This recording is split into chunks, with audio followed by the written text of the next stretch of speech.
Hello my lovely students, this is Mansi. Welcome back to the channel. Now we're going to start with the next chapter. One shot होने वाला है. Chapter का name है magnetic effects of electric current. बहुत simple सा chapter है. Let's quickly get started. ज़्यादा लंबा भी नहीं है. छोटे छोटे से टॉपिक्स है, थोड़ा सा ध्यान से समझेंगे. एंड ऑल्सो यहाँ पे जिन नोट्स से मैं आपको पढ़ा रही हूँ ये मेरे हैंड रिटन नोट्स है. You can find them on Telegram. नीचे डिस्क्रिप्शन में लिंक मिल जाएगा चैनल का, आप उसको ज्वाइन कर लो. वहाँ पे आपको ये सारे हैंड रिटन नोट्स मिल जाएंगे. ऑल्सो जो भी चैनल के अपडेट्स होते हैं वहाँ पे आते रहते हैं. ठीक है, so quickly go and join the channel and वहाँ से आप ये नोट्स डाउनलोड कर लो. चलो लेट्स गेट स्टार्टेड. सबसे पहले ये जो मैग्नेटिक फील्ड की या मैग्नेटिक इफेक्ट जैसे नाम है चैप्टर का, इसकी कहानी शुरू होती है एक एक्सपेरिमेंट से. और वो एक्सपेरिमेंट किसने किया था? ऑर्स्टेड ने. एंड वो एक्सपेरिमेंट क्या था? बेसिकली वो क्या करते हैं, आपने हमने इलेक्ट्रिसिटी चैप्टर किया है, सर्किट वगैरह देखा हुआ है. इसी सर्किट पे वो कुछ कर रहे होंगे, देख रहे होंगे एंड दे रियलाइज कि वहां पे ना साथ में एक कंपास पड़ी हुई थी. कंपास कौन सी होती है? जो आपकी मैथ्स में कंपास होती है वो वाली बात नहीं हो रही यहाँ पे. जो कंपास हमें डायरेक्शन बताती है, आपको पता है ना सर्कुलर. मैं यहाँ पे पिक्चर इंसर्ट कर दूंगी ताकि सबके दिमाग में फिट रहे कि हाँ इस चीज की बात करें. ये एक कंपास है, ये बेसिकली डायरेक्शन बताता है. नॉर्थ साउथ जो हाइकिंग वगैरह के लिए जाते हैं वो एक कंपास साथ रखते हैं कि उनको डायरेक्शंस देखनी होती है, कौन सी डायरेक्शन कहाँ पे है. व्हाट दे रियलाइज इज, इसको मैं थोड़ा सा ऊपर करती हूँ.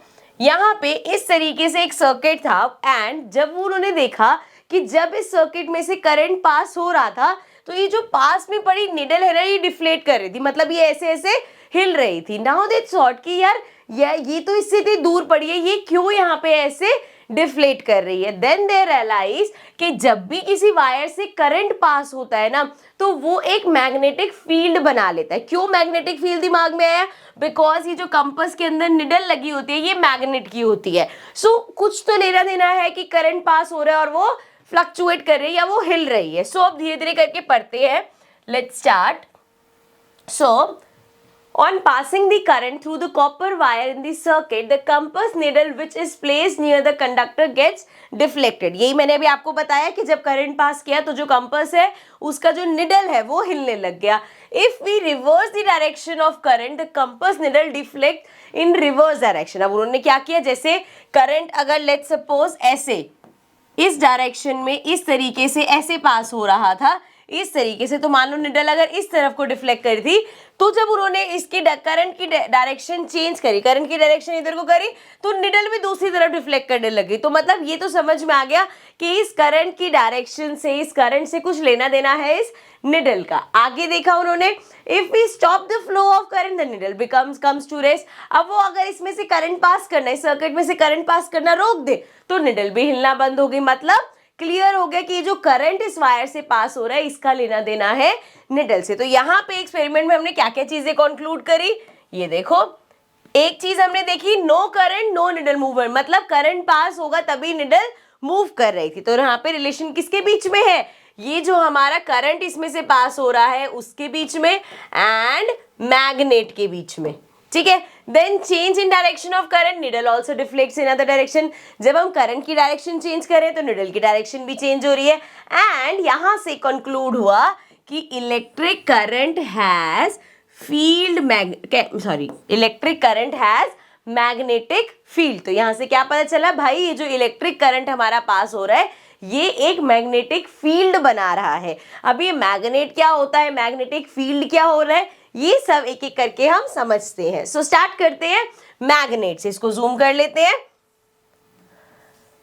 मैग्नेट तो सबने देखी होगी, ऐसा कोई बच्चा नहीं होगा जिसने आज तक मैग्नेट नहीं देखी. ठीक है, बचपन में बहुत ऐसे अपने जो घर में जो आयरन के अलमीराज होती थी उस पर बहुत मैग्नेट चिपकाई है ना. Magnet is any substance that attracts iron और iron like substance.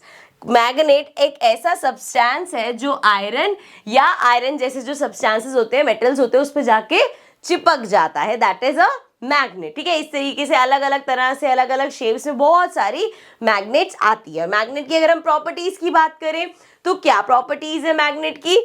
Every magnet has two poles, that is north and south pole. चाहे मैग्नेट किसी भी शेप की हो, उसके जो दो एंड्स हैं, एक एंड ये एक एंड ये, तो एक नॉर्थ पोल होता है एक साउथ पोल होता है. चाहे वो ऐसी वाली मैग्नेट हो, चाहे वो बार मैग्नेट, कैसा बार मैग्नेट बनाया मैंने, चाहे वो ऐसी बार मैग्नेट हो या फिर आपने देखा होगा इस तरीके से राउंड वाली खिलने वाली मैग्नेट आती है। सो चाहे कोई भी मैग्नेट हो, सबके नॉर्थ पोल और साउथ पोल होंगे, ठीक है।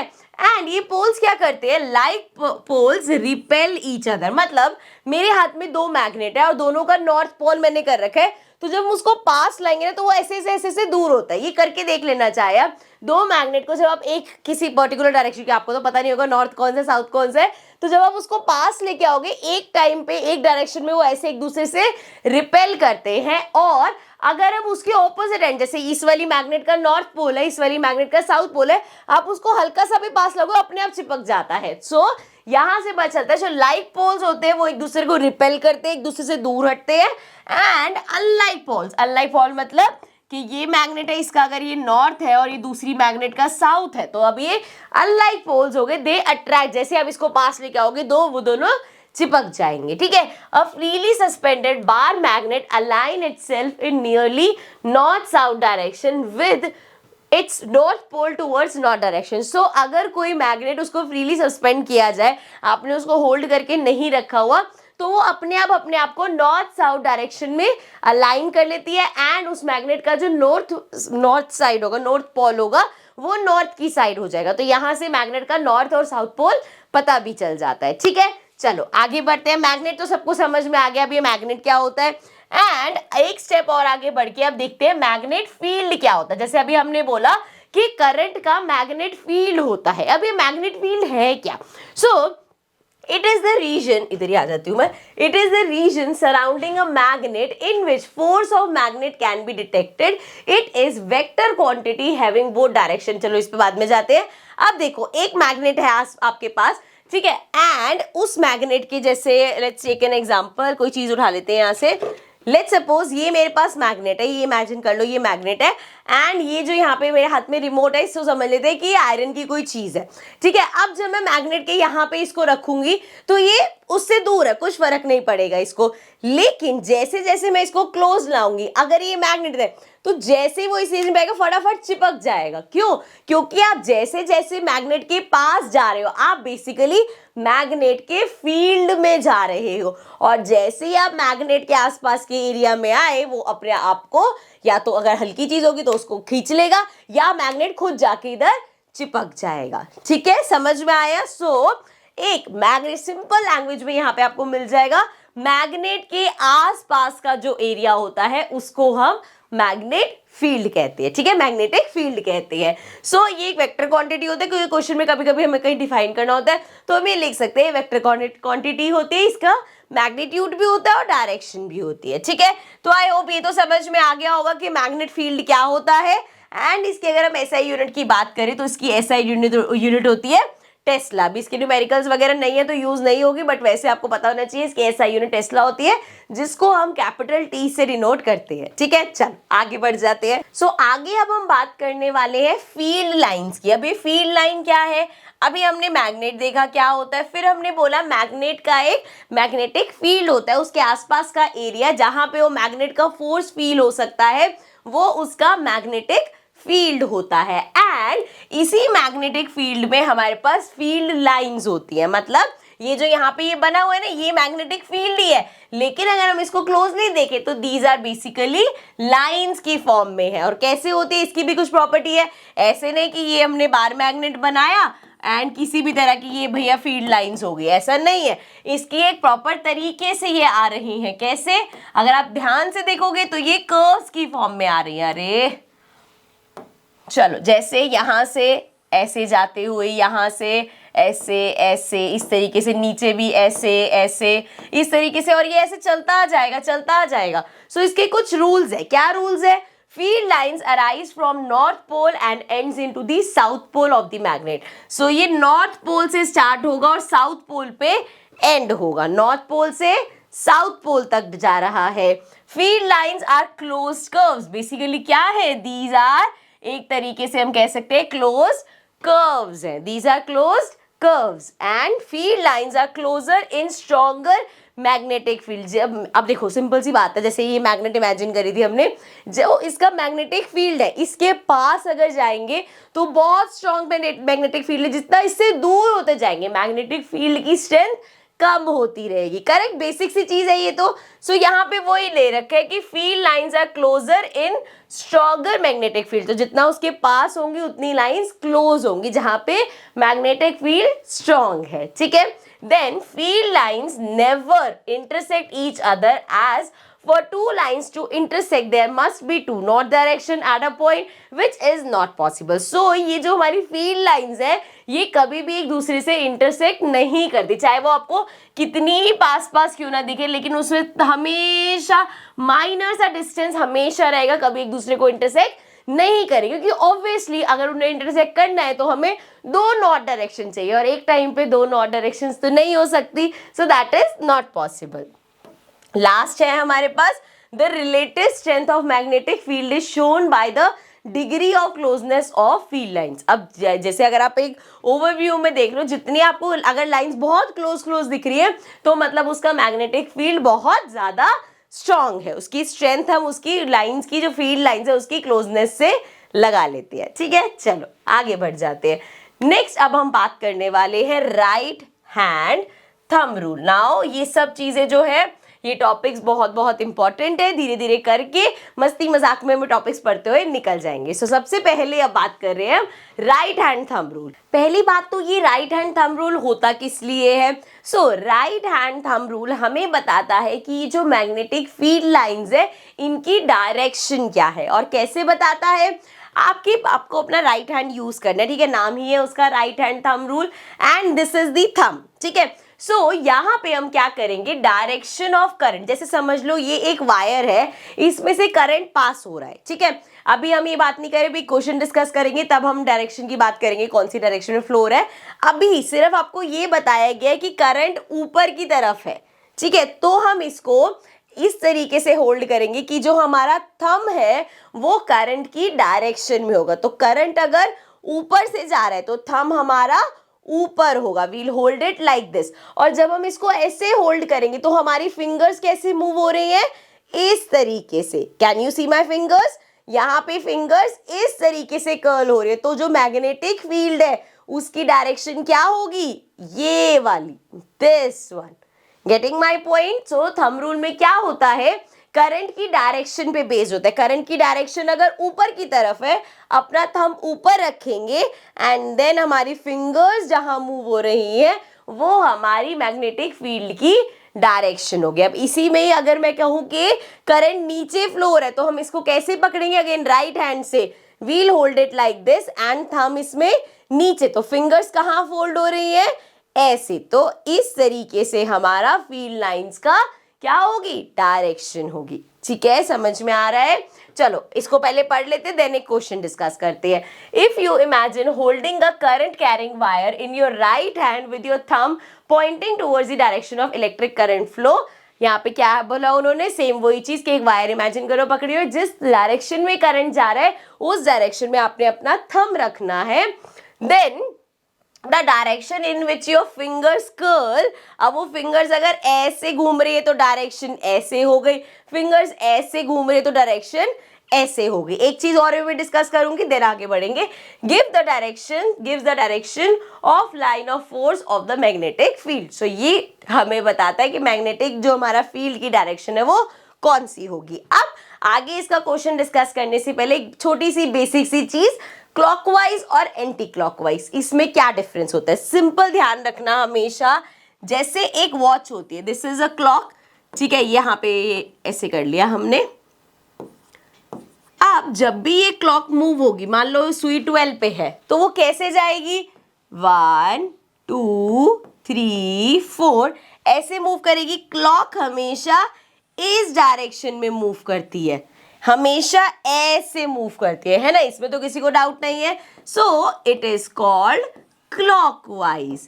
सो कोई भी चीज अगर ऐसे मूव कर रही है, हमेशा इमेजिन करो, रटने की जरूरत नहीं है, towards your right towards your left, वो कंफ्यूजिंग रहता है। हमेशा खड़े होकर ऐसे इमेजिन करो, ये मैं ऐसे सोच रही हूँ क्लॉक ऐसे चलती, नहीं क्लॉक तो यहाँ ही ऐसे, डायरेक्ट क्लॉक तो ऐसे चलते, तो मतलब वो क्या हो गया, एंटी क्लॉकवाइज। सो अगर कोई डायरेक्शन ऐसे जा रही है, इस तरफ को कर्ल होती हुई जा रही है, सो दैट इज कैसा है ये, उल्टा है। घड़ी कभी ऐसे नहीं कि 12 के बाद 11 या 10 9 8 ऐसे नहीं चलती ना, घड़ी ऐसे चलती है। सो ये उल्टा है, मतलब दिस इज एंटी क्लॉकवाइज।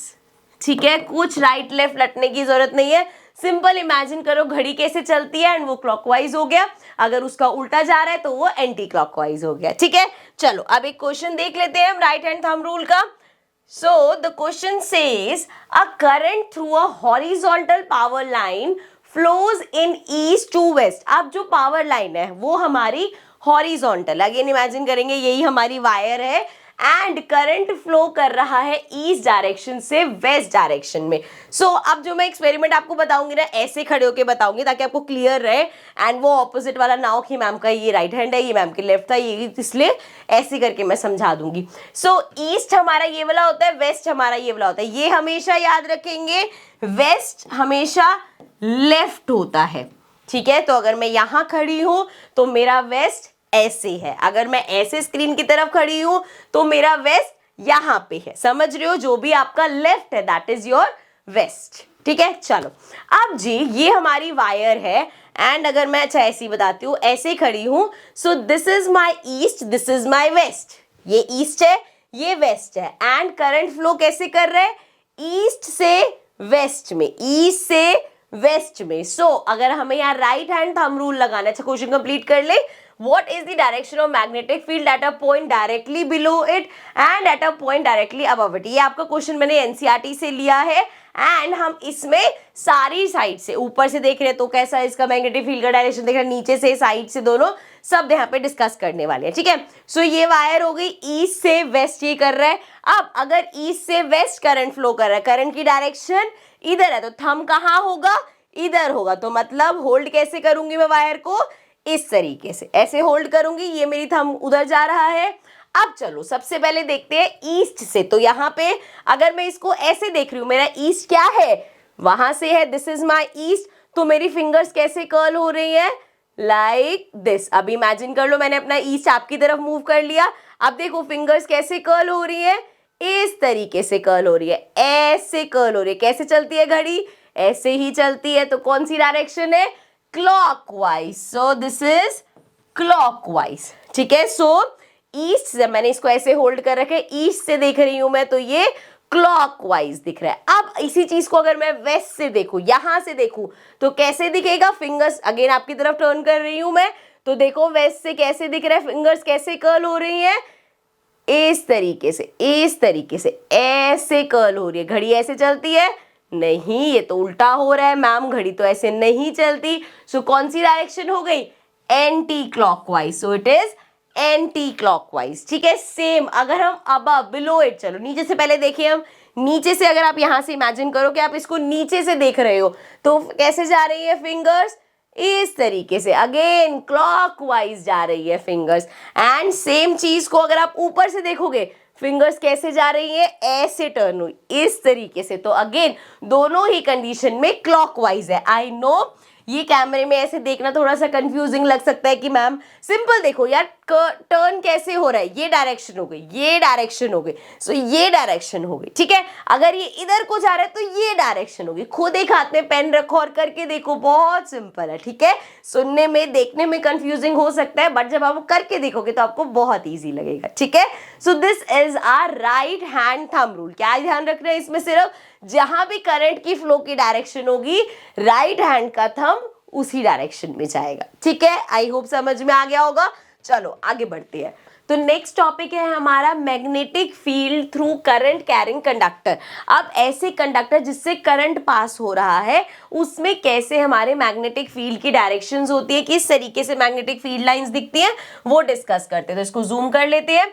सबसे पहले जिसकी हम बात करने वाले हैं वो है सिंगल कंडक्टर, जैसे वायर वगैरह हो गई, तो उसमें हमारी जो मैग्नेटिक फील्ड लाइंस है वो किस तरीके से दिखती है। सब तो it can be represented by concentric circles at every point on conductor। जैसे let's suppose ये एक कंडक्टर है जिससे करंट पास हो रहा है, सो इसके जो मैग्नेटिक फील्ड है वो क्या होगा, यहाँ पे आपको दिखता तो नहीं है ऑफ कोर्स, लेकिन इस तरीके से क्या होंगे, इस पे कंसेंट्रिक सर्कल्स बनेंगे। सो यहाँ पे आप इसमें देख सकते हो कैसे यहाँ पे इस तरीके, जैसे अगर एक पानी में अगर आप पत्थर फेंको तो कैसे वो जो पेबल्स से वो बन जाता है, क्या बोलते हैं, रिपल्स बन जाते हैं, वो ऐसे होते हैं ना कंसेंट्रिक सर्कल्स में। इसी तरीके से हमारी ये फील्ड लाइंस भी यहाँ पे हमें दिखती है, मैग्नेटिक फील्ड लाइंस भी दिखती है। Now direction can be given by right hand thumb rule. अब इसकी जो ये सर्कल्स बन रहे हैं इसकी डायरेक्शन कैसे मिल सकती है, अभी जो हम राइट हैंड थंब रूल देखेंगे हम सिंपल कि भाई इस कंडक्टर में करंट इधर से पास हो रहा है या ऊपर की तरफ पास हो रहा है, जैसे भी पास हो रहा है थंब रख के, मतलब ऐसे नहीं कि करंट वाली चीज पकड़ लोगे, बट इमेजिन कर सकते हो थंब उस डायरेक्शन में रख के फिंगर्स जहां कर्ल हो रही है उस डायरेक्शन में हमारी मैग्नेटिक फील्ड लाइंस होंगी। ठीक है, चलो, circles are closer near the conductor. जितना कंडक्टर के पास जाओगे उतने सर्कल्स पास पास दिखेंगे, जितना हम उस कंडक्टर से दूर होंगे सर्कल्स उतने दूर होते रहेंगे, बिकॉज जितना आप करंट कैरिंग कंडक्टर से दूर जा रहे हो आप बेसिकली क्या कर रहे हो, वो जो मैग्नेटिक फील्ड है उससे दूर जा रहे हो। मैग्नेटिक फील्ड की स्ट्रेंथ दूर में कम होती रहेगी, जितना कंडक्टर के पास आओगे मैग्नेटिक फील्ड की स्ट्रेंथ ज्यादा होगी, इसलिए वो सर्कल्स क्लोज क्लोज दिखेंगे। ये सब हम फील्ड लाइंस की जो हमने प्रॉपर्टीज वगैरह पढ़ी थी उसमें पढ़ के आए हैं। अब कुछ इंपॉर्टेंट पॉइंट्स पढ़ लेते हैं यहाँ पे। So magnetic field is directly proportional to strength of current. Directly proportional का मतलब सबको पता है, जब भी हम कहीं यूज करते हैं डायरेक्टली प्रोपोर्शनल तो इसका मतलब क्या है कि अगर ये चीज बढ़ रही है तो ये भी बढ़ेगी। ठीक है, जैसे सिंपल बहुत बेसिक सा एग्जांपल हो गया कि अगर नंबर ऑफ पेन्स आप परचेज कर रहे हो एंड उसका प्राइस, सिंपल सी बात है, एक पेन 10 रुपए का है, 2 पेन 20 रुपए के होंगे, 3 पेन 30 रुपए के होंगे, 4 पेन 40 के, 5 पेन 50 के एंड सो ऑन। सो क्या है, ये डायरेक्टली प्रोपोर्शनल है भाई, नंबर ऑफ पेन्स बढ़ाते रहोगे प्राइस बढ़ता रहेगा। ठीक है, सो यहाँ पे ये हमारा क्या किसके बीच में हमने देखा डायरेक्टली प्रोपोर्शनल है, मैग्नेटिक फील्ड किसके, स्ट्रेंथ ऑफ करंट। इसका मतलब ये है कि जैसे करंट लेट्स सपोज 12 वॉट्स का चल रहा है, अगर आप उसको बढ़ा के 15 कर दोगे, 16 कर दोगे तो मैग्नेटिक फील्ड की स्ट्रेंथ भी बढ़ जाएगी। जितना करंट बढ़ेगा उतना ही मैग्नेटिक फील्ड भी बढ़ता जाएगा। ठीक है, अब आप याद करो जो सबसे पहले हमने एक्सपेरिमेंट देखा था उसमें हमने देखा था करंट अगर रोक दिया तो निडल हिलना बंद हो गई, सो मतलब करंट का फ्लो रुका तो मैग्नेटिक फील्ड नहीं है। इसी तरीके से अगर करंट का फ्लो, मैंने करंट का स्ट्रेंथ बढ़ा दिया, मैग्नीट्यूड बढ़ा दिया, तो जो निडल है ना उसका हिलना भी बढ़ जाएगा। ठीक है, समझ रहे हो आप। सो जैसे जैसे करंट के स्ट्रेंथ बढ़ेगा वैसे ही मैग्नीट्यूड फील्ड का भी हमारा मैग्नीट्यूड बढ़ता जाएगा। ठीक है, नेक्स्ट है magnetic field is inversely proportional. Inversely मतलब पहली बात तो साइन तो देखो दोनों में सेम रहता है, इनवर्सली के लिए हम 1 अपॉन समथिंग कर देते हैं। जब हम बात करते हैं इनवर्सली प्रोपोर्शनल तो उसका मतलब होता है एक चीज बढ़ेगी तो दूसरी चीज कम होगी एंड वाइस वर्सा। ठीक है, सो इस केस में वो कह रहे हैं जो मैग्नेटिक फील्ड है ना वो इनवर्सली प्रोपोर्शनल है डिस्टेंस फ्रॉम कंडक्टर। ना ऑब्वियसली जितना आप कंडक्टर के पास हो मैग्नेटिक फील्ड ज्यादा होगा, जितना आप कंडक्टर से दूर हो जाओगे मैग्नेटिक फील्ड कम हो जाएगा। सो डिस्टेंस से ये इनवर्सली प्रोपोर्शनल है, जितना डिस्टेंस ज्यादा होगा उतना मैग्नेटिक फील्ड कम होगा, जितना डिस्टेंस कंडक्टर से कम है उतना मैग्नेटिक फील्ड ज्यादा होगा। ठीक है, समझ में आ गया। सो दो चीज यहाँ पे हमने समझी कि जो हमारा मैग्नेटिक फील्ड है वो डायरेक्टली प्रोपोर्शनल है स्ट्रेंथ ऑफ करंट के, जितना करंट ज्यादा फ्लो होगा उतना मैग्नेटिक फील्ड ज्यादा होगा, जितना करंट कम कर दोगे मैग्नेटिक फील्ड भी कम हो जाएगा। एंड हमने देखा कि मैग्नेटिक फील्ड हमारा इनवर्सली प्रोपोर्शनल है डिस्टेंस फ्रॉम कंडक्टर। कंडक्टर से जितना दूर मैग्नेटिक फील्ड उतना कम, कंडक्टर के जितना पास मैग्नेटिक फील्ड उतना ज्यादा। ठीक है, बेसिक चीजें है लेकिन इस तरीके से उसकी फॉर्मेशन करनी आनी चाहिए हमें। अब नेक्स्ट देखते हैं, अभी हमने देखा स्ट्रेट सिंगल कंडक्टर में, अब हम देखेंगे सर्कुलर लूप में।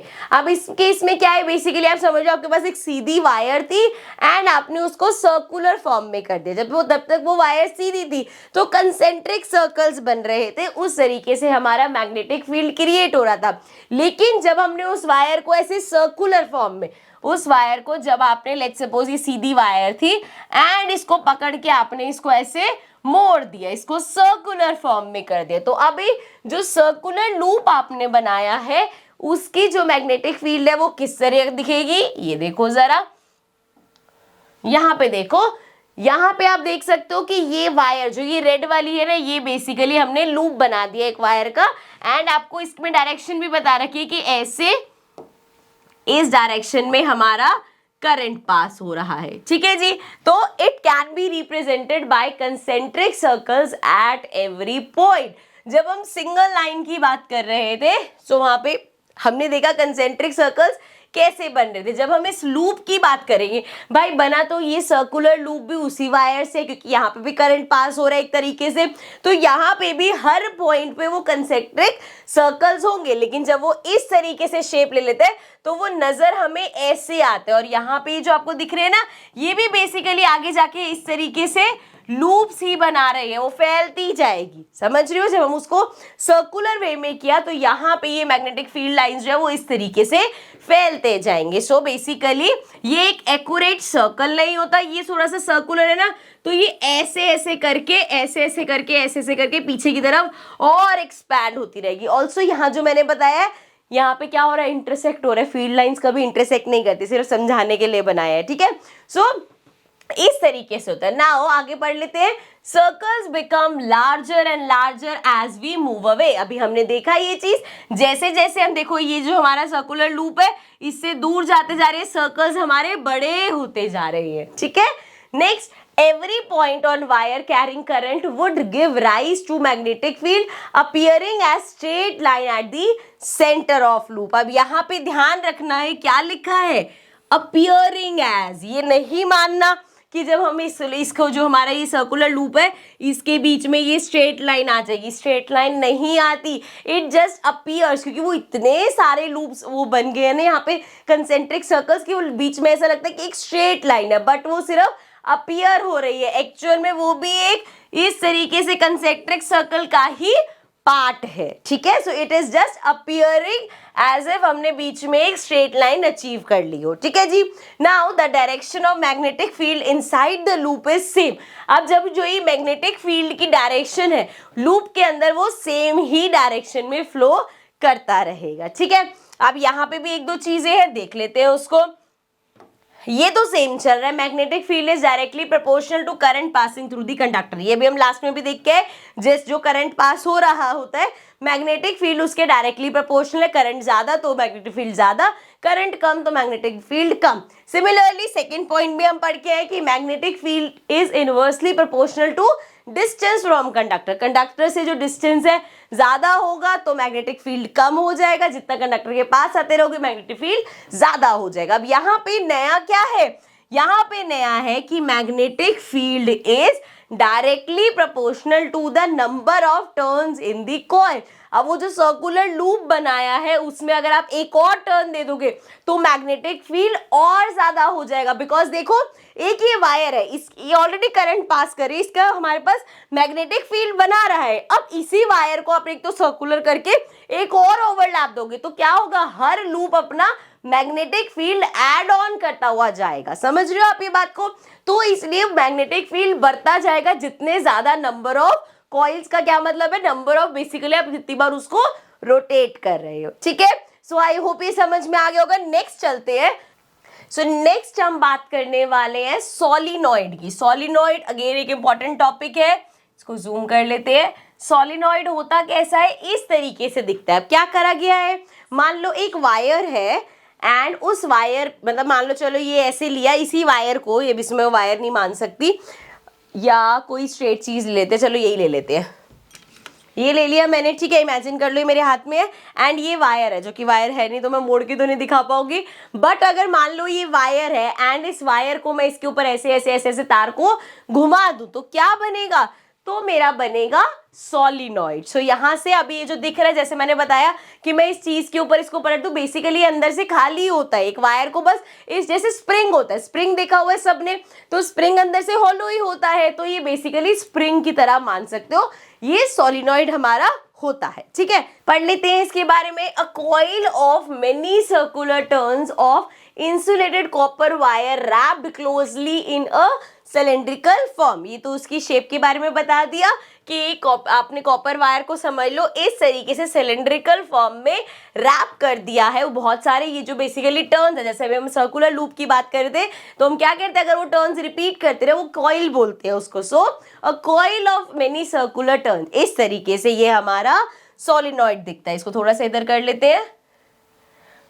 नेक्स्ट बात कर लेते हैं, magnetic field of a solenoid is similar to that of a bar magnet. So यहाँ पे अगर हम इसका देखें, सो इसको उसने कनेक्ट कर दिया किसी बैटरी से एंड अब यहाँ से हम क्या कर रहे हैं, वो पास कर रहे हैं करंट। सो इसकी जो फील्ड लाइंस बन रही हैं वो इस तरीके से बन रही है। आपको याद होगा जब हमने स्टार्टिंग में डिस्कस किया था, ये हमारी बार मैग्नेट है, लेट्स सपोज ये नॉर्थ है ये साउथ है, तो वो सारी कैसे होती है, नॉर्थ से पास होके साउथ में जाती है। इस तरीके से हमने पढ़ी थी अभी, बिल्कुल जब चैप्टर की स्टार्टिंग है तभी हमने ये चीज पढ़ी थी ना कि वो इस तरीके से पास होते हैं। अगर आप सोलिनॉइड की देखोगे तो भी सेम ही है, यहाँ पे सर्कुलर पाथ बना रही है इस तरीके से। अगर मैं ज्वाइन करती रहूँ तो ये सारे बेसिकली हमारे सर्कुलर लूप्स बन रहे हैं, यहाँ पे सर्कुलर पाथ बना रही है।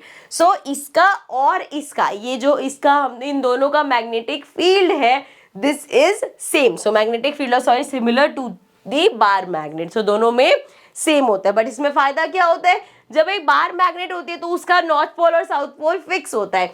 इस केस में आप north pole south pole change कर सकते हो टर्न करके। सो बहुत सारे फायदे हैं इसके कंपैरिजन में, क्योंकि दोनों का मैग्नेटिक फील्ड जो है वो सेम होता है। चलो अब बात कर लेते हैं नेक्स्ट की, magnetic field is uniform inside the solenoid and represented by parallel field lines. अब यहाँ पे जो इसके अंदर सोलिनॉइड, क्योंकि एक होलो चीज है, उसके अंदर जो यहाँ पे बन रही है बार मैग्नेट, आपको सॉलिड दिखता है तो इसके अंदर का आप इमेजिन ही कर सकते हो, देख नहीं सकते क्योंकि ये सॉलिड फॉर्म में, लेकिन जो हमारा सोलिनॉइड है वो अंदर से हॉलो है। सो वो कह रहे हैं कि जो इसके अंदर की जो ये लाइंस जा रही हैं दे आर बेसिकली रिप्रेजेंट, ये आपस में पैरेलल है, क्योंकि हमें पता है जो फील्ड लाइंस है वो इंटरसेक्ट तो कर नहीं सकती, तो ये जितने सर्कुलर लूप्स की लाइन आएंगी सब अंदर एक दूसरे के पैरेलल होगी। ठीक है, नाउ ये पढ़ लिया ना, यूनिफॉर्म है और पैरेलल है। Then direction of magnetic field, ये थोड़ा सा ध्यान से समझेंगे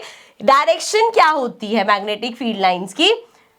इसके लिए पहले मैं आपको बार मैग्नेट में समझाती हूँ, फिर वहां समझाना इजी रहेगा। मान लो ये हमारा बार मैग्नेट है and this is the north direction, this is the south direction.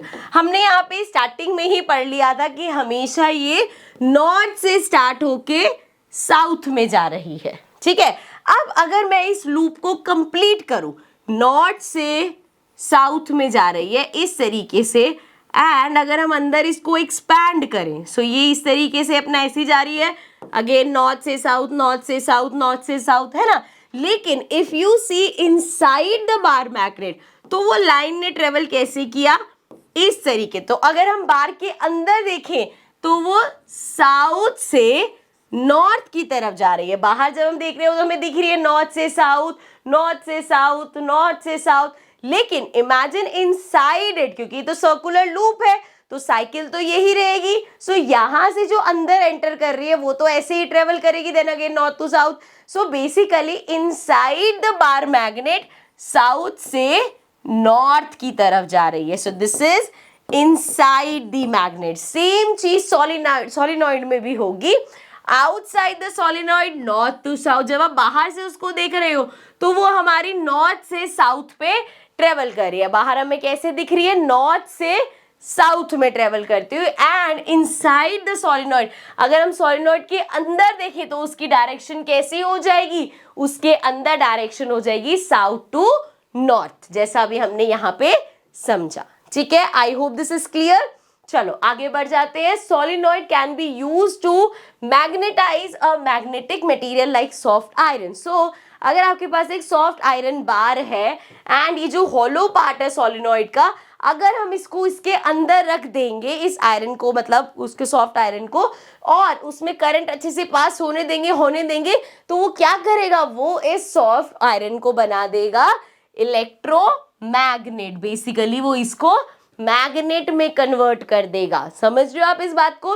अगर सोलिनॉइड के अंदर हम एक सॉफ्ट आयरन रखते हैं एंड अच्छे से करंट पास होने देते हैं, वो उस करंट की स्ट्रेंथ से इसको मैग्नेट में कन्वर्ट कर देगा, बिकॉज, और कैसे कर पा रहा है वो, क्योंकि उसका इतना सारा वो जो मैग्नेटिक फोर्स उस पे, मैग्नेटिक फील्ड जो क्रिएट और मैग्नेटिक फोर्स उस पे लग रहा है, उससे ये जो हमारा पीस है वो एक इलेक्ट्रोमैग्नेट में कन्वर्ट हो जाएगा। ठीक है, अब कभी कभी क्वेश्चन आ जाता है कि बताओ भाई, एक इलेक्ट्रोमैग्नेट में और एक जो हमारी परमानेंट मैग्नेट होती है उसमें क्या डिफरेंस है। तो let's understand.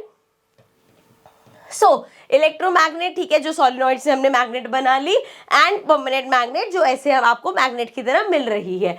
It is temporary magnet so can be easily demagnetize. So क्योंकि ये एक परमानेंट नहीं है, ये टेम्पररी सा मैग्नेट बना, आप चाहो तो इसको इससे जो मैग्नेटिक इसकी प्रॉपर्टीज है वो अलग भी कर सकते हो, डीमैग्नेटाइज भी कर सकते हो। कैन, अगर हम लेकिन परमानेंट की बात करें, so this can not be demagnetise. वो मैग्नेट के फीचर्स उसमें रहेंगे, आप उसको मैग्नेट मतलब उसके मैग्नेट की प्रॉपर्टीज नहीं ले सकते उससे। Then strength can be varied. अब इसमें स्ट्रेंथ अब डिपेंड कर रहा है आप उसको सॉलिनॉइड के कितने देर अंदर रख रहे हो, कितना करंट पास कर रहे हो, उन सब चीजों से मैटर करेगा कि इस मैग्नेट की स्ट्रेंथ क्या होगी। अगर हम यहाँ बात करें, सो इसमें स्ट्रेंथ इज फिक्स्ड। कोई मैग्नेट ऐसी बनी होगी जिसकी बहुत स्ट्रेंथ होगी, कोई हल्की फुल्की सी मैग्नेट होगी जिसकी ज्यादा स्ट्रेंथ नहीं भी होगी। सो इसकी लेकिन जो भी है वो फिक्स्ड रहेगा। इसमें मैटर कर सकता है आप करंट ज्यादा पास कर दो, कितनी देर रख रहे हो, बहुत सारी चीजें मैटर करेंगी। Then generally strong magnet, and लेकिन यहाँ पे सीन क्या है कि ये जो मैग्नेट बनी है ना, this is much more stronger compare to the permanent magnet. So ये ज्यादा स्ट्रॉन्ग होती है, and this is generally a weak magnet. ठीक है, so this is the difference between electromagnet and a permanent magnet. चलो नेक्स्ट टॉपिक पे चलते हैं। So the next topic we have is, zoom कर लेते हैं इसको। ये टॉपिक बड़ा हवा सा बना हुआ है कि बड़ा मुश्किल सा टॉपिक है, बहुत सिंपल और बेसिक सा टॉपिक है। Force on a current carrying conductor in a magnetic field. एक अगर कंडक्टर है, इस तरीके का कंडक्टर है, एंड वो एक मैग्नेट, जैसे अब यहाँ पे देखो मैग्नेट के साथ लगा हुआ है तो एक मैग्नेटिक फील्ड के अंदर है वो। सो जब एक कंडक्टर मैग्नेटिक फील्ड के अंदर होता है तो मैग्नेट भी उस पे फोर्स लगाती है। कोई इसमें शॉकिंग चीज नहीं है, हमें पता है न्यूटन के लॉ के हिसाब से every action has an equal and opposite reaction. So अगर उस पे फोर्स लग रहा है तो वो भी फोर्स लगाएगा। सो यहाँ पे पढ़ लेते हैं क्या लिखा है। Henry Marie Ampere suggested that the magnet also exert an equal and opposite force on the current carrying conductor. Simple वो बोल रहे हैं कि जब, जैसे यहाँ पे सेटअप देख लो कितना सही सेटअप किया हुआ है, इस तरीके से सारा वायरिंग सेटअप है, करंट पास किया जा रहा है, एंड ये मैग्नेट लगा हुआ है और ये एक इस पे कंडक्टर लगा दिया। सो यहाँ पे ये जो मैग्नेट है ना, ये इस पे फोर्स लगा रही है, इस पे फोर्स लगाएगी। ये प्रूफ करने के लिए एक्सपेरिमेंट किया गया था। तो क्या देखा, we will observe that the rod will displace, that is the rod will experience a force. अब ये जो रॉड है ये हिलेगी अपनी जगह से, क्योंकि इस पे एक फोर्स लग रहा है, और वो फोर्स कौन लगा रहा है, ये मैग्नेट वो फोर्स लगा रही है। ठीक है, सो when it is placed in magnetic field in a perpendicular direction to its length, तो वो सेटअप बता रखा है कि अगर उसको उसकी लेंथ की परपेंडिकुलर डायरेक्शन में कर देंगे हम, सो ये जो मैग्नेट है ये उस पे फोर्स लगाएगी जिससे वो रॉड डिस्प्लेस होगी। Now the direction of the exerted force will be reversed if the direction of current through the conductor is reverse। अगर हम इसी में ही ये जो करंट पास कर रहे थे, अगर हम ये करंट की डायरेक्शन चेंज कर देंगे, लेट्स सपोज करंट अभी इस तरीके से पास हो रहा है तो हम इसको रिवर्स डायरेक्शन में कर देंगे, तो जो ये रॉड है अगर वो अभी इस तरफ को उसको फोर्स लगा तो उसको फोर्स उधर की तरफ लगने लग जाएगा। सो जब हम करंट की डायरेक्शन चेंज करेंगे तब भी उसका जो डायरेक्शन ऑफ रॉड है, जो उसका मूवमेंट है वो चेंज हो जाएगा। ठीक है, आगे क्या है, if we change the direction of the field by interchanging the two poles of the magnet, again the direction of exert force will change. और कैसे चेंज होगी, अगर ये जो हमने यहाँ पे मैग्नेट लगा रखे, एक साइड नॉर्थ है एक साइड साउथ है, अगर हम इस मैग्नेट को उल्टा कर दे, नॉर्थ पोल उधर कर दे साउथ पोल इधर कर दे, तब भी अगर वो मैग्नेट जो हमारा वो कंडक्टर है वो अगर इस तरफ को उसको फोर्स लगा था, देन उसको ऑपोजिट डायरेक्शन में फोर्स लगने लग जाएगा। तो यहां से हमें दो चीजें ध्यान रखनी है, इसको ऊपर कर लेते हैं। Direction of exerted force depends on two things, direction of current, current की डायरेक्शन किधर की तरफ है, and direction of magnet field line. So यहाँ से हमने कंक्लूड किया कि जो फोर्स लग रहा है, फोर्स का डायरेक्शन जो होगा वो दो चीजों पे डिपेंड कर रहा है, करंट की डायरेक्शन किधर की है एंड जो हमारा मैग्नेटिक फील्ड लाइंस है, बेसिकली मैग्नेट की जो फील्ड लाइंस है उसकी डायरेक्शन किधर की तरफ है। अगर हम उसको चेंज कर रहे थे तो भी हमारा फोर्स की डायरेक्शन चेंज हो रही थी, अगर हम करंट की डायरेक्शन चेंज कर रहे थे तब भी हमारी फोर्स की डायरेक्शन चेंज हो रही थी। ठीक है, समझ में आ गया। तो ये दो मेन चीज याद रखनी है कि जो एक्सर्टेड फोर्स है वो दो चीजों पे डिपेंड करता है, direction of current and direction of magnetic field lines. Next हम बात करने वाले हैं इन्हीं तीन चीजों के regarding, which is our left hand Fleming rule. ठीक है, आई नो इसके बेस्ड क्वेश्चंस भी आते हैं और बहुत कंफ्यूजिंग सा लगता है। आई ट्राई माय बेस्ट कि आपको आज के बाद ही कंफ्यूजिंग नहीं लगेगा। तो भाई सिंपल लिखा हुआ है लेफ्ट हैंड, सो कौन सा हैंड यूज करेंगे, अपना लेफ्ट हैंड। लेफ्ट हैंड की हमें तीन फिंगर्स यूज करनी है, बेसिकली एक थंब यूज करना है, एक हमें अपनी इंडेक्स फिंगर यूज करनी है और एक हमें अपनी मिडल फिंगर यूज करनी है। अब इसको अरेंज कैसे करना है, इसको ऐसे नहीं रखना, हमें अरेंज करना है इसको ऐसे, परपेंडिकुलर परपेंडिकुलर परपेंडिकुलर, इस तरीके से अरेंज हम इसको कर लेंगे। एक बार ऐसे बना लोगे, जितनी बार हाथ खोलोगे ना इस रूल के लिए तो वो ऐसे अपने आप ही खुलेगा। सो क्या करा है हमने, एक दूसरे के परपेंडिकुलर कर लिया है। अब ये मिडिल फिंगर, ये हमारी फर्स्ट फिंगर और ये हमारा थंब, ये तीनों चीजें कुछ रिप्रेजेंट कर रही है। क्या करती है और कैसे याद रखेंगे, लेट्स सी। सो जो हमारा थंब है, ठीक है, थंब को मानेंगे ये हमारा फादर है, पूरे हैंड का फादर हो गया। ठीक है, सो ये हमें बताएगा फोर्स। ठीक है, so this thumb is the father, force बता रहा है। फादर के साथ कौन आएंगी, मदर आएंगी। सो मदर जो है हमारी इंडेक्स फिंगर हो गई एंड मदर बताएगी magnetic field. So this is force, this is magnetic field. अब पापा आ गए, मम्मा आ गए, छोटा बेबी को भी ले आओ। सो लास्ट हमारा है child, which is on the third number, which is represented by the middle finger and C stands for current. So क्या देखा हमने, this will tell the force, this will tell the magnetic field and this will tell the current. So हम इसको use करके direction हमसे हो सकता है, कभी करंट की दे रखी हो, मैग्नेटिक फील्ड की दे रखी है, फोर्स की पूछ ले, कभी हमें फोर्स दे रखा है, मैग्नेटिक फील्ड दे रखा है, हमसे यहाँ पे करंट की डायरेक्शन पूछे, तो इस तरीके से घुमा फिरा के क्वेश्चंस आ सकते हैं। बस क्या ध्यान रखना है, दिस स्टैंड्स फॉर फोर्स, ये है हमारा magnetic field and this one is the current. ठीक है, चलो इसको ऊपर कर लेते हैं। अब हमें ये फिंगर्स तो चलो बनानी आ गई, क्या करना है, एक दूसरे के परपेंडिकुलर, पहले इस तरीके से ये दो परपेंडिकुलर रखो, देन इसको लाके इसको परपेंडिकुलर कर दो। ठीक है, so this is going to be the directions. Now अब कुछ क्वेश्चंस देखते हैं किस तरह के क्वेश्चंस आते हैं। चलो ये पहले पढ़ लेते हैं, वैसे जो मैंने अभी बताया वही लिखा हुआ है, but let's read it. Stretch the thumb, forefinger and the middle finger of your left hand such that they mutually perpendicular, एक दूसरे के perpendicular हो गए ये।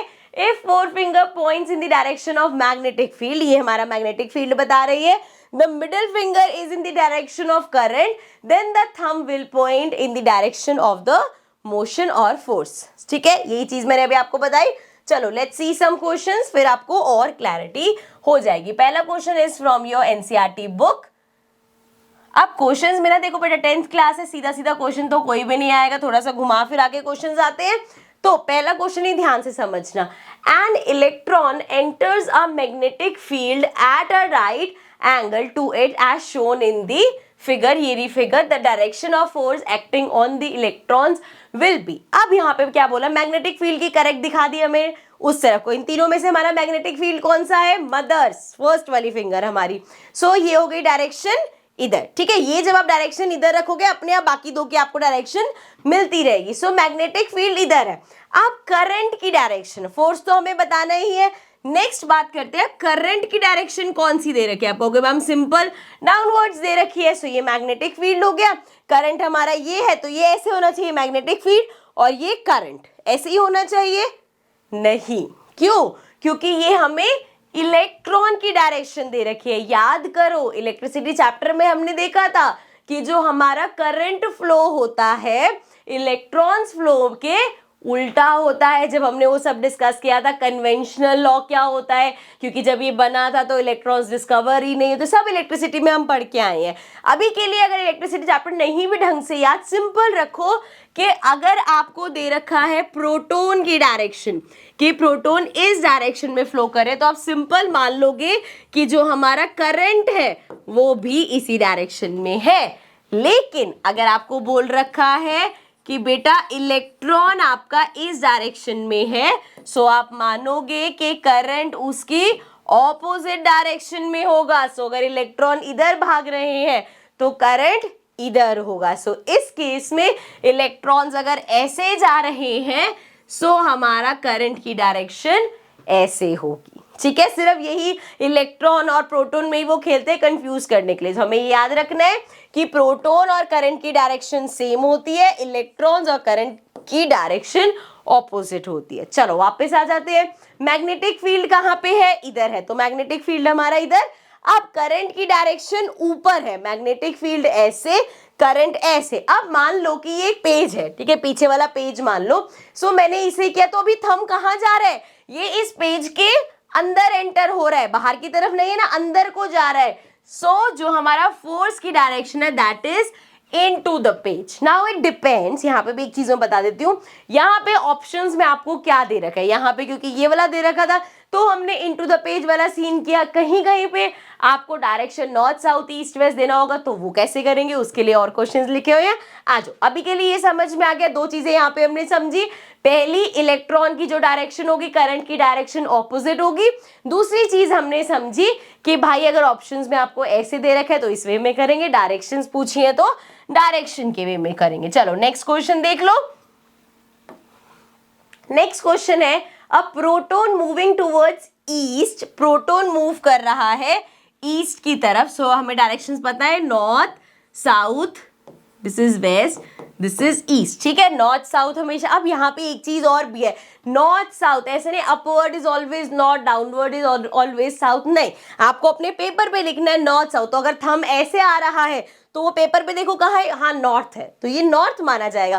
थंब अगर ऐसे पीछे की तरफ आ रहा है तो यहाँ पे पेपर में साउथ है, तो वो साउथ माना जाएगा। थंब ऐसे आ रहा है अपवर्ड, थंब ऐसे आ रहा है डाउनवर्ड। ठीक है, तो इट डिपेंड्स, अंदर ऑप्शंस क्या है। सीधा डायरेक्शन पूछिए तो हम डायरेक्शन जो हमारी नॉर्थ साउथ ईस्ट वेस्ट है उसके हिसाब से बता देंगे। चलो अभी क्या बोला उन्होंने, proton moving towards east, east में मूव कर रहा है प्रोटॉन। सो अगर बोला है प्रोटॉन ईस्ट में मूव कर रहा है तो मतलब हमारा करंट भी ईस्ट में मूव कर रहा है। सो करंट की डायरेक्शन ये हो गई, ठीक है, ईस्ट में। देन कहाँ है, uniform magnetic field directed downwards. चलो find the direction of force, direction बतानी है फोर्स की। चलो करके देखते हैं। सो हमारे पास क्या है, करंट की डायरेक्शन है ईस्ट में। करंट कौन सा है, मिडिल फिंगर, तो इसको रखना है हमें ईस्ट में। एंड हमारा जो मैग्नेटिक फील्ड मतलब फर्स्ट फिंगर है वो रहेगी डाउनवर्ड्स। तो ये डाउनवर्ड्स है और ये ईस्ट है। फोर्स कहाँ जा रहा है, उधर जा रहा है। अगर हम ऐसे देखें तो आप फिर से बोलोगे इनटू द पेज जा रहे हैं, लेकिन यहाँ पे हमें क्या बताना है, डायरेक्शन बतानी है। तो आप इमेजिन करो यहाँ पे पेपर रखा हुआ है एंड अगर थंब इधर की तरफ है, एक पेपर पे थंब अगर इधर है तो वो कौन सी डायरेक्शन है, दैट इज नॉर्थ। तो यहाँ पे हम कह देंगे, कहाँ गया क्वेश्चन, कि हमारे नॉर्थ में है फोर्स। ठीक है, फोर्स की डायरेक्शन नॉर्थ में। एक बार फिर से देख लो, अगर मैं सामने दिखाऊं, मान लो आपके पास यहाँ पीस ऑफ पेपर है, ऐसे ही दिखाती हूँ वरना उल्टा दिखेगा। यहाँ पे नॉर्थ है हमारा, ये पीस ऑफ पेपर पे मैंने लिख रखा है नॉर्थ साउथ वेस्ट ईस्ट। तो यहाँ नॉर्थ है, थंब का डायरेक्शन इधर है तो वो नॉर्थ हो गया। ठीक है, कंफ्यूजिंग लग रहा है तो एक दो एग्जांपल्स और करेंगे, क्लियर हो जाएगा। नेक्स्ट देख लेते हैं। नेक्स्ट एग्जांपल है, an electron moving vertically upward is deflected towards south by a uniform magnetic field, what is the direction of magnetic field. यहाँ पे दो तीन चीजें समझने वाली है, ध्यान से समझना। An electron moving vertically upward, electron upward जा रहा है बेटा। अगर इलेक्ट्रॉन अपवर्ड जा रहा है तो करंट हमारा डाउनवर्ड जाएगा। इलेक्ट्रॉन अगर अपवर्ड है तो करंट डाउनवर्ड जाएगा। Next, is deflected towards south by the uniform magnetic field, uniform magnetic field से वो साउथ की तरफ गया। क्या? फोर्स साउथ की तरफ लगा। यहाँ पे ये गलती मत करना कि मैग्नेटिक फील्ड की डायरेक्शन साउथ दे रखी है, मैग्नेटिक फील्ड की वजह से फोर्स लग रहा है। अभी हम पढ़ के आए हैं ये चीज। सो जो फोर्स लग रहा है वो साउथ में लग रहा है। सो जो फोर्स है that is in the south. ये कंफ्यूजन यहीं दूर हो जाती है जब नेक्स्ट आप पढ़ते find the direction of magnetic field. Magnetic field की तो डायरेक्शन पूछी है हमसे, वो साउथ कैसे हो सकती है? सो फोर्स हो गया साउथ में एंड करंट हो गया हमारा डाउनवर्ड। सो चलो अब हैंड मूवमेंट देख लेते हैं कैसा होगा।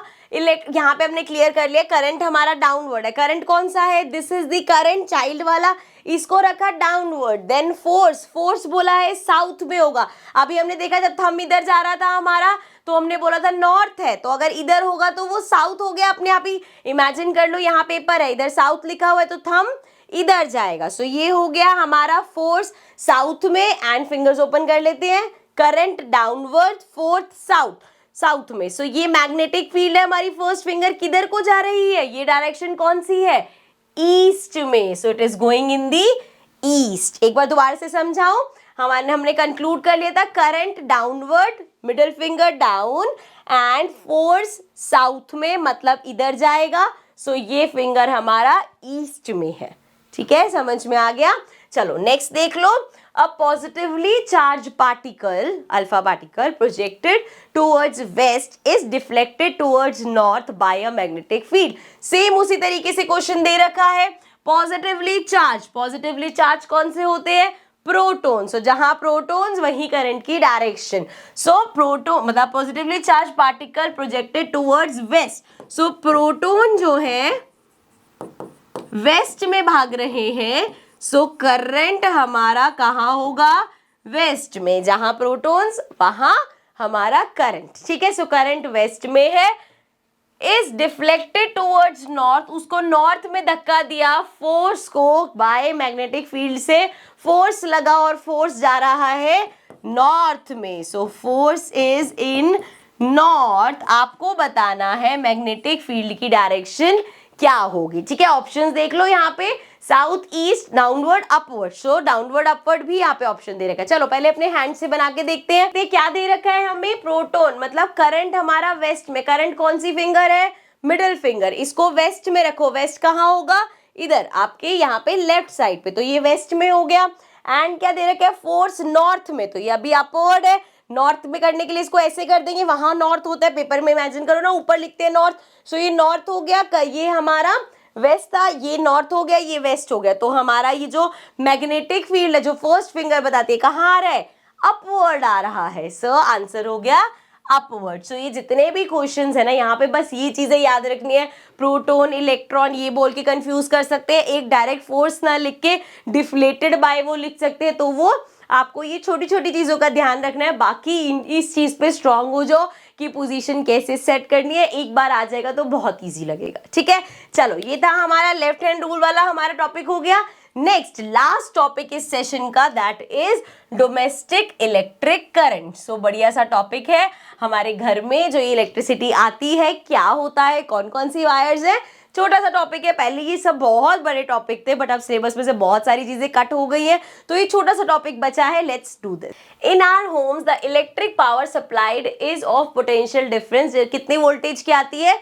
220 वोल्ट्स की हमारे घर पे इलेक्ट्रिसिटी आती है। ठीक है, चलो अब यहाँ पे पहले मैं थोड़ा सा आपको डायग्राम से समझा देती हूँ, फिर हम डिटेल में पढ़ते रहेंगे। ठीक है, सो 3 तरह की वायर्स होती हैं एंड उनके नेम क्या है? एक है अर्थ वायर। अर्थ वायर के बारे में हम अभी अच्छे से पढ़ेंगे, क्या यूज होता है, उसका क्यों होती है। एक है लाइव वायर और एक है न्यूट्रल वायर। जो लाइव वायर है वो रेड कलर के। यहाँ से कहानी शुरू होती है। लाइव वायर गई आपकी इलेक्ट्रिसिटी फ्यूज से, बोर्ड से होती हुई, आपके मीटर से पास होती हुई आपके जो डिस्ट्रीब्यूशन बॉक्स है, आपने देखा होगा हर फ्लोर पे एक बॉक्स लगा होता है जिसमें अंदर की जितनी भी चीजें सारी उसमें अलग अलग स्विचेस होते हैं। तो वो उस डिस्ट्रीब्यूशन बॉक्स से देन अलग अलग सॉकेट्स तक पहुंच जाती है। सो लाइव वायर हमारी रेड कलर की होती है, वो करंट लेके आती है। ठीक है, अब ये स्विचेस तक पहुंच गई। देन इन स्विचेस से एक वायर जा रही है जो अगेन इसी पाथ से होती हुई वापस जाएगी, जिसको हम न्यूट्रल वायर बोलते हैं। लाइव वायर करंट लेके आ रही है, देन जो घूम फिर के वायर वापस जा रही है ब्लैक कलर में, that is our neutral wire. ठीक है, तो ये पढ़ लेते हैं। There are 3 kind of wire used. First is live wire which is positive with red insulation cover, then neutral wire which is negative with black insulation cover and earth wire with green insulation cover। earth wire basically किस लिए होती है आपने देखोगे, वैसे हम आगे पढ़ने वाले हैं, बट अर्थ वायर बेसिकली बड़े बड़े जो अप्लायंसेज होते हैं, बड़े बड़े जो स्विचेस आपने 3 पिन वाले देखे होंगे, मैं दिखा देती हूँ आपको यहाँ पे इस तरीके से। देखो कुछ स्विच हमारे घर में ऐसे होते हैं जो ये ऐसे डबल पिन वाले होते हैं, ठीक है, वो ऐसे ही लग जाते हैं। फोन के चार्जर्स वगैरह सब डबल पिन में होते हैं। लेकिन जो बड़े बड़े अप्लायंसेस होते हैं, जैसे अगर आप अपने फ्रिज का वो देखोगे, प्लग देखोगे, एसी का देखोगे, या जो माइक्रोवेव है, आपका एयर फ्रायर है, इन सब चीज़ों के जो है वो ऐसे 3 पिन में होते हैं। इस अब जैसे इसका अगर हम बात करें, एक वायर लाइव वाली हो गई, एक न्यूट्रल वाली हो गई। इसमें भी यहाँ लाइव और न्यूट्रल तो हो गया, एक वायर इसमें डलती है अर्थ वाली, क्योंकि बड़े बड़े जो अप्लायंसेस है, अगर कभी ये नीचे वाली 2 वायर शॉर्ट हो गई तो आपको करंट लग सकता है। लेकिन ये जो अर्थ वायर है ये हेल्प करती है उस सारे करंट को वापस अर्थ में डालने में, ताकि आपको वो शॉक ना लगे। ठीक है, तो इसके लिए होती है ये अर्थ वायर। अभी आके इस पे पढ़ेंगे। और ये ग्रीन कलर की होती है, मिनट, और ये ग्रीन कलर की होती है। यहाँ पे देख लो कैसे वो यहाँ से जाके इन स्विचेस में जा रही है। ठीक है, चलो अब एक बार यहाँ तक हमने पढ़ लिया था earth wire with green insulation. अब ये जो भी मैंने आपको उसमें बताया वैसे ही लिखा हुआ है। पोल से मेन सप्लाई में आए, मेन सप्लाई में गई फ्यूज में। फ्यूज याद है इलेक्ट्रिसिटी में हमने पढ़ा था, हर उस चीज में फ्यूज होता है कि पहले ही अगर कुछ कांड होना है तो फ्यूज उसको बचा लेता है। बेसिकली एक सेफ्टी डिवाइस है ये। देन आपके मीटर में जाती है, देन डिस्ट्रीब्यूशन बॉक्स में जाती है, देन हमारे सेपरेट सर्किट्स में जाती है। ठीक है, ये पता होना चाहिए आपको, और ये इस तरीके से छोटा सा बनाना भी आना चाहिए। अब लास्ट में 1-2 टॉपिक्स है वो डिस्कस कर लेते हैं। जैसे अभी हम बात करते हुए आ रहे थे अर्थ वायर की, इसको थोड़ा छोटा कर लेते हैं। सो it protects us from electric shock in case of leakage of current, especially in metallic body. It provides a low resistance path for current in case of leakage of current. तो जब कभी ऐसा हो कि करंट लीक हो जाए, या जैसे मैंने बताया वायर्स आपस में शॉर्ट हो गई, तो ये हमें इलेक्ट्रिक शॉक से बचाने के लिए अर्थ वायर यूज होती है। ठीक है, और यूजली आप देखोगे ऐसे बड़े बड़े अप्लायंसेस में ही ये यूज होती है। देन एक वर्ड होता है, आपने सुना भी होगा, शॉर्ट सर्किटिंग। शॉर्ट सर्किट या शॉर्ट सर्किटिंग क्या होता है?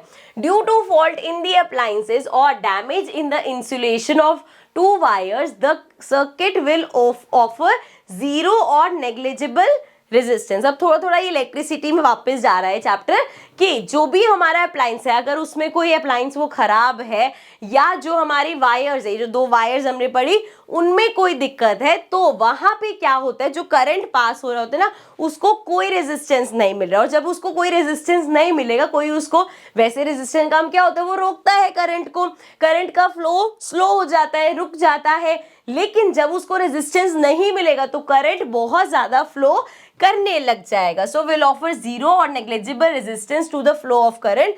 Due to low resistance large amount of current will flow, क्योंकि यहाँ पे कोई रेजिस्टेंस है या बहुत कम रेजिस्टेंस है, तो large amount of current flow करेगा। नाउ अकॉर्डिंग टू ज्यूस law of heating effect, again ये हम इलेक्ट्रिसिटी में पढ़ के आए हैं, heat is produced in live wire and produces spark damaging the device and wiring. तो जब वो इतना ज्यादा करंट पास होता जाएगा तो हीट कॉज होगा, एंड आफ्टर अ टाइम वो इतना हीट अप हो जाएगा कि स्पार्क हो सकती है एंड डैमेज हो सकता है। इवन बहुत गंदी फायर वगैरह भी लग जाती है। बोलते हैं ना क्या हो गया था, आग कैसे लगी, तो लोग बोलते हैं शॉर्ट सर्किट हो गया था। तो वो यही चीज होती है जिसकी वजह से कभी कभी वो आग इतनी ज्यादा फैल जाती है। ठीक है, समझ में आ गया। चलो लास्ट टॉपिक डिस्कस कर लेते हैं, एक बार छोटा सा है अगेन, ओवरलोडिंग। ओवरलोडिंग क्या होता है? ओवरलोडिंग घर में शायद आपने कभी सुना भी होगा कि ओवरलोड हो गया, एकदम से लाइट ब्लिंक करने लग जाती है, कुछ ऐसी चीजें होती रहती है ना कभी कभी। So overloading can be caused by connecting too many appliances to a single socket. अब कभी कभी क्या करते हैं, एक सिंगल सॉकेट है, कभी उस पे हम वो एक्सटेंशन बोर्ड आता है वो लगा के, एंड उस एक्सटेंशन बोर्ड पे 5-6 चीजें भारी भारी आपने चला दी, तो वो क्या होगा, ओवरलोडिंग हो गई। या accidental rise in supply voltage if the total current drawn by the appliance at a particular time exceeds the bearing capacity of that wire. जैसे एक let's suppose कोई सॉकेट है, वायर है, उस पे छोटा सॉकेट है, आपने देखा होगा जो बड़े बड़े वो लगते हैं ना, वो ज्यादातर पावर सॉकेट उनके अलग होते हैं, तो उसकी जगह अगर अपने छोटे वाले सॉकेट पे डाले तो हो क्या रहे कि वो जो अप्लायंस है वो जितनी इलेक्ट्रिसिटी एक्सट्रैक्ट कर रही है उस स्विच को उतनी करंट देने का वो नहीं था उसके पास, तो उस केस में भी ओवरलोडिंग हो जाती है। पढ़ लेते हैं एक बार। टोटल करंट जितना हम उससे करंट ड्रॉ कर रहे हैं, अप्लायंस कर रही है at a particular time exceed the bearing capacity. अब उसकी जो वहां की वायर की बियरिंग कैपेसिटी थी वो एक्सीड हो रही है, तो again it will heat up and this is known as overloading. So यहां से इस तरीके से ओवरलोडिंग हो जाती है। एंड विद दिस हमारा चैप्टर होता है complete. To all the students जिनके अभी एग्जाम्स है, all the very best guys. I am trying my best कि जितने चैप्टर्स बचे हैं फटाफट से उनके एटलीस्ट 1 शॉट्स ले आऊँ ताकि आपको चैप्टर का एक फुल फ्लेज वो मिल जाए एंड आपकी चैप्टर्स रिवाइज हो जाए, आपको ये ना लगे मैम ने सिलेबस नहीं कराया। तो आई एम ट्राइंग माई बेस्ट कि मैं सारा सिलेबस करा दूँ, सिर्फ 2 चैप्टर बचे हैं एंड आई होप वो भी हम कर लेंगे। So all the very very very best, do your all your hard work and do your best in the exam. I will see you in the next video. Bye bye for now.